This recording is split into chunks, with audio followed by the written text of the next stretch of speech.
Alright, so I'm going to try and do a video on an Alpine Flex snowplow install. This is the mounting plate. The Can-Am catalog actually has the wrong part number in it. So if you've got one that doesn't look like this, they haven't fixed it yet. And this is the mounting hardware that goes with it.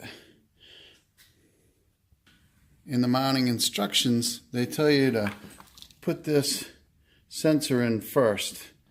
Tell you have to take the skid plate off, but you don't. It's right here. You can reach it and you can wire it and mount it where it needs to go. The relay goes and gets bolted into here. So I'm going to do that now. I'm going to mount that sensor and wire that relay up and zip tie it all into place, and then I'll show you the next step. So the directions were a little confusing, so I skipped ahead, but I'll try and cover it.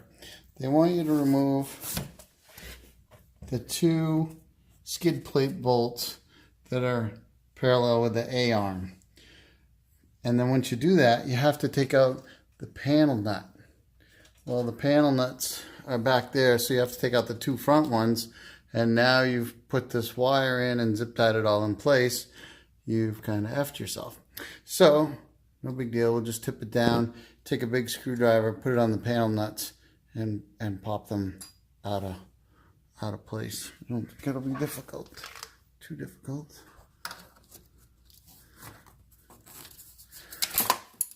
Just a little pry like that.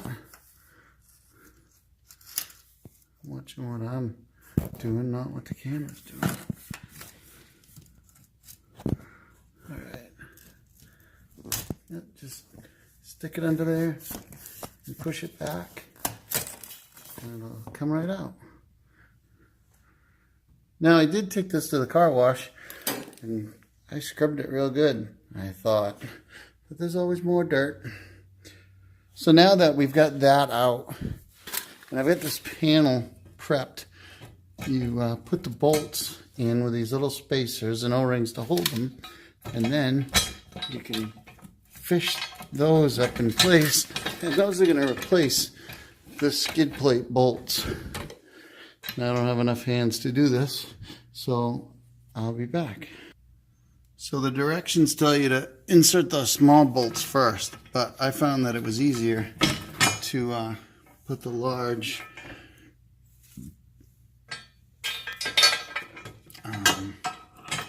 carriage bolt into place, and then it holds the whole assembly up. So you just put it in there with one, and then you can go back underneath and line up your smaller carriage bolts in the holes they're supposed to go in and push them up into place like so. And then the next step is you're going to use this as a template to drill two holes here and put the other carriage bolts in and put these brackets on the carriage bolts you just put up into place. You can see there's the carriage bolt there and the hole for the other carriage bolt there, so you only have to drill through the skid plate. I feel like they should have had you mark and hole saw these holes first before you try and just drill blindly into the plastic.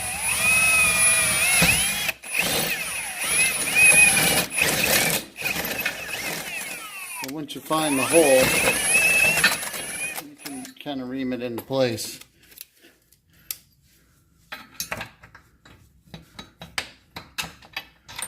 And that will go in there like that, and one in here like that.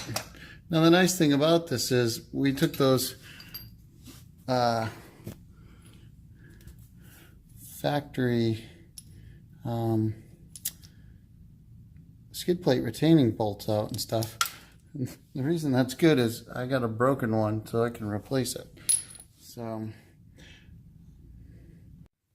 okay, so I used a 5/16. Oh, I thought that was going to work. I thought that was going to be perfect. Well, TV Magic sucks. We'll have to figure out how to do that. Maybe that'll work better. So I used a 5/16 drill bit to drill those holes. I need a third hand. You know, I need to get a GoPro or something, I guess, huh? Jeez. So anyway, I'm going to tighten these up. And then after I get all 4 of those tightened up, we'll go and tighten these up. And these have torque specs on them, and I'll read that. So I know what I'm talking about. This is something funny. This bar, it's very skookum, has a unique angle in it, and I don't understand why. It's not avoiding anything. I don't know if it's to put pressure in the right places or what. But good engineer question. Oh, there you go. You can kind of see the angle there.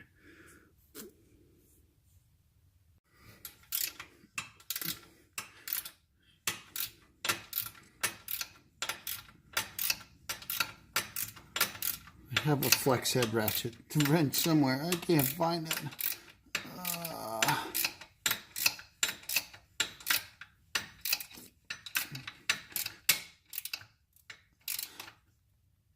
Oh yeah.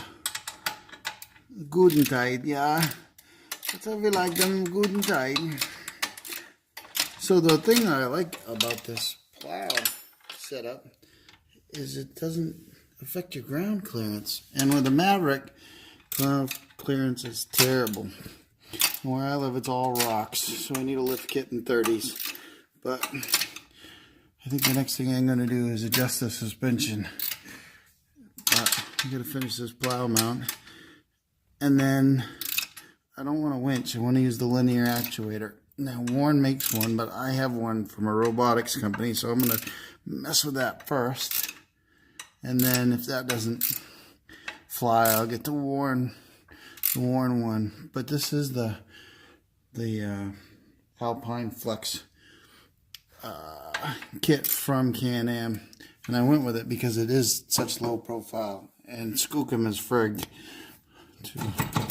So, alright, we'll get the rest of these tightened up. So, oh, there it was, 30 Newton meters.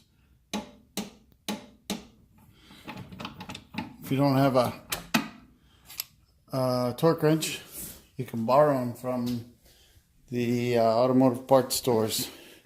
Some of them have a free thing. You might have to put a deposit down, but you get it back as long as you don't break it. So a tech tip is to put bolts in on both sides and get them snugged before you try and go torquing them, because that's way easier that way. That's why.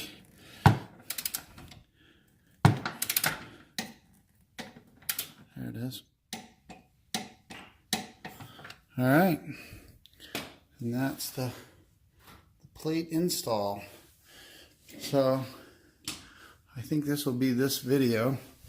And then the next one will tackle the actuator on the flex plow and making sure our magnetic pickup is in the right place.